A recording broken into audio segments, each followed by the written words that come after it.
Visa পদ্ধতি সহজ করা সহ বাংলাদেশ থেকে আরও জনশক্তি নিতে রাশিয়ার প্রতি আহ্বান জানিয়েছেন রাষ্ট্রপতি মোহাম্মদ শাহাবুদ্দিন।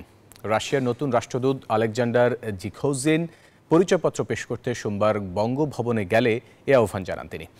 এ সময় ঢাকা মস্কোর মধ্যকার বাণিজ্য ও বিনিয়োগ সহ বিভিন্ন ক্ষেত্রে বিদ্যমান দ্বিপক্ষীয় সম্পর্ক আরও সম্প্রসারণের উপর জোর দেন রাষ্ট্রপতি।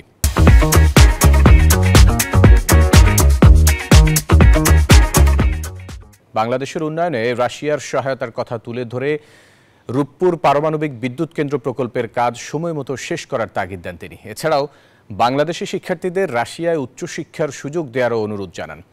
রাষ্ট্রদূত আলেকজান্ডার খোজিন বাংলাদেশে দায়িত্ব পালনে ঢাকার সার্বিক সহযোগিতা কামনা করেন।